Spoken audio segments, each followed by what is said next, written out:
Сине, бегај. Ако најдеш, бегај. Ништо да не те врзува тук. Пошто ако останеш, шо би ти ние прожили.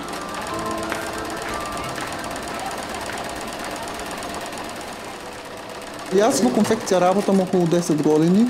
Позиција шивач на машина.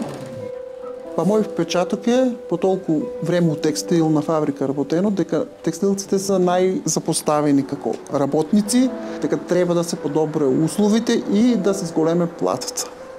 Треба да си ја заслужиме и да си ја заработиме минималната плата, за да ни ја дадат.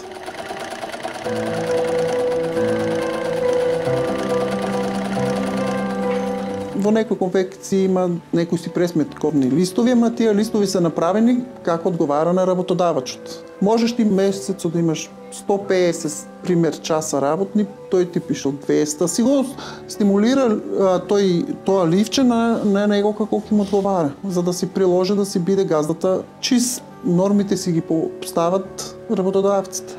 А за работникот не е важно. Тражат работа од нас, ништо друго.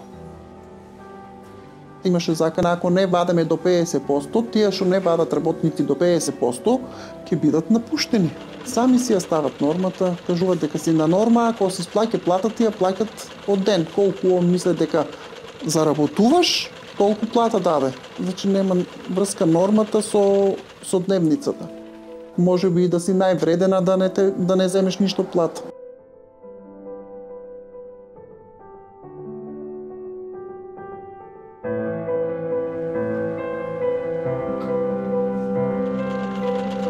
Јас сум текстилна работничка, вработена во една од фирмите кај нас. Работам веќе 30 години.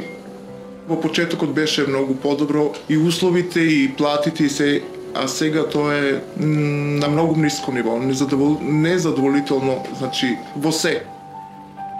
Ние ја немаме минималната плата. Кај нас не е регулирана.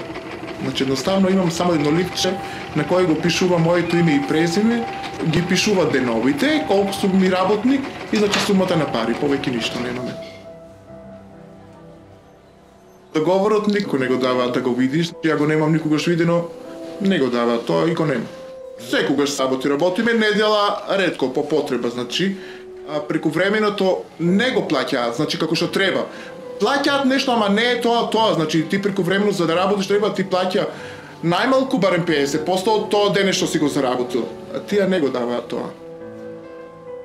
Па се пријави тоа во инспекција, меѓутоа додека инспекцијата да дојде тие ги нема.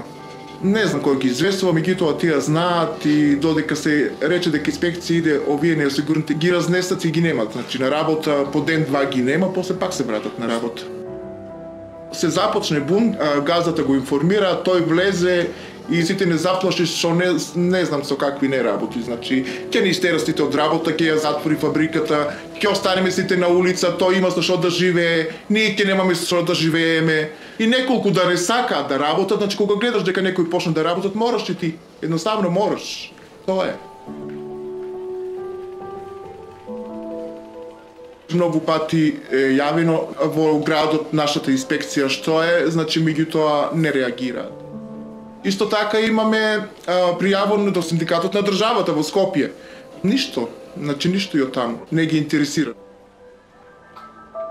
Едно што најнеќе му живота конфекција е детето ми се разочара и не ојде на факултет. Кој мамо мене ќе ме бутне ја да идам само да ве трошам на факултет, што ќе ми издржите вие на мене на факултет. Мора да иду конфекцијата. Еве девојка 23 години. 9.500 плата зимам, со што ќе ја запишам? Ако баба и не ми ги плате струјата и водата, дека ми е крај.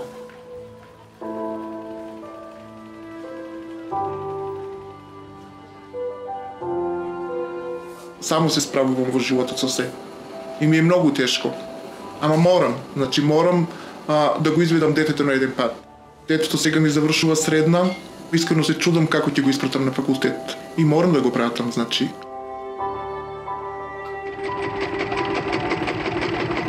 Можем да заклучим конфекциите са, значи катастрофа, а единствена алтернатива е конфекцијата.